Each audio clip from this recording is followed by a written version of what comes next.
సరస్వతిగా శ్రీ మానేటి ప్రభువుగా అదేవిధంగా శ్రీ అక్కలగోడ సమర్థ మహారాజుగా వచ్చిన ఆ దత్తాత్రేయుడు ఆ 4 అవతారాల తర్వాత కూడా కలియుగంలో ఇంకా భక్తి ప్రబలడం లేదు అని చెప్పి 5వ అవతారంగా శ్రీ సాయివాసుని నిర్ణయనాథులైనటువంటి సాయిగా వచ్చినారు.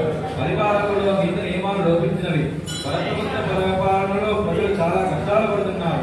ఆహార సంపదంతా కూడా రావట్లేదు అని చెప్పి చాలా బాధపడుతున్నటువంటి భక్తులను ఉద్దేశించి స్వామివారు అవతార శ్రీకరణము దత్తాత్రేయుల వారు స్వీకరించినారు.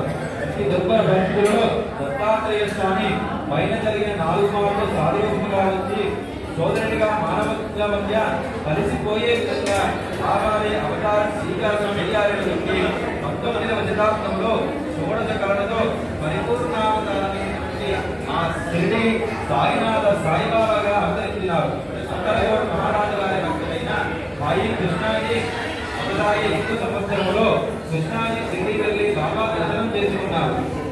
అప్పుడు బాబా దర్శనం చేసుకున్న తర్వాత సాయి కృష్ణాజీ అక్కలగోడకు వెళ్దామని అనుకోగానే బాబా వెళ్దామని చేసినాడు.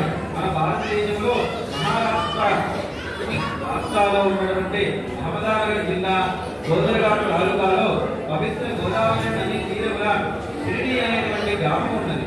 ఆ గ్రామంలో అవతార శ్రీకారం చేసినారు. నాటికి అందుకు 80కి మించని మట్టితో కట్టిన ఊరి ఇండ్లు మాత్రమే ఉన్నవి. ఇతర ప్రగతి 16 సంవత్సరాల వయసున గ్రామస్తులందరికీ దర్శనమిచ్చినాడు సాయిబాబా.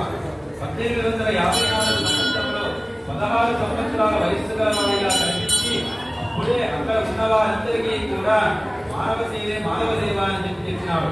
ఆ చిన్న వయసులోనే బాలుడు శీత ఉష్ణములకు చలికి ఎండను లెక్క చేయక కాలం గెలుస్తున్నది. అక్కడ గంటావదేవుడు ఆదేశించినటువంటి ఒక పూజారి ఈ బాలుడిని చూసి అందులో 4 దీపులు దాని గోపుల నిర్మాణము రంగవల్లుల జన్మాలను కనిపిస్తుంది.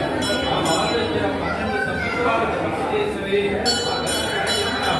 వెంటనే అక్కడ ఉన్నటువంటి ఆ బాలుడు ఆ దానిని మీరు నిలబడదు అని చెప్పినాడు. వెంటనే స్వామివారికి దానిని మళ్ళీ మూదవేయించినారు. 3 సంవత్సరములు మాత్రమే ఆ 16 సంవత్సరముల నుండి 9 సంవత్సరముల వరకు అక్కడ నివాసించినటువంటి వాళ్ళు మరలా కనిపించకుండా వెళ్ళిపోయినాడు.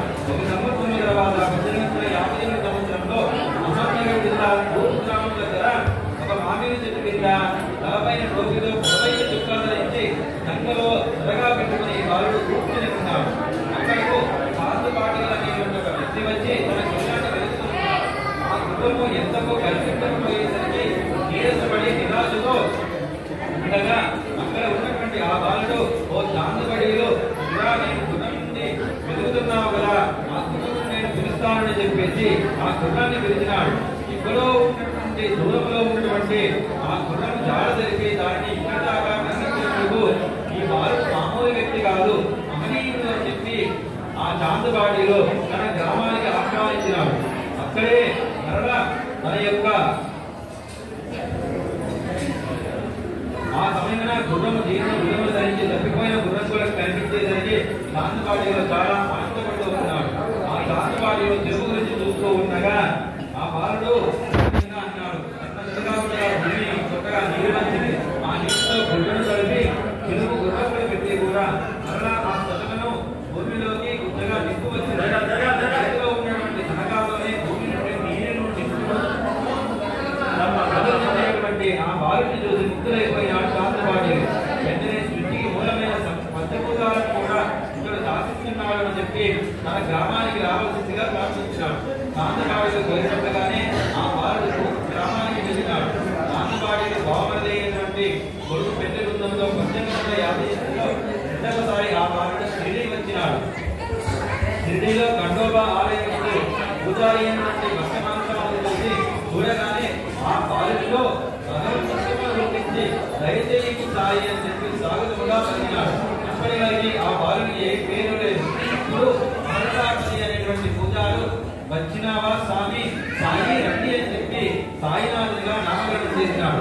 అప్పటి నుండి ఆ గ్రామ వాసులంతా కూడా అతన్ని సాయిబాబాగా పిలవడం ప్రారంభమైనది. ఆ బాలుడు సాయి అనేటువంటి నామంతో కీర్తిస్తూ అందరూ పూజించగలిగినారు.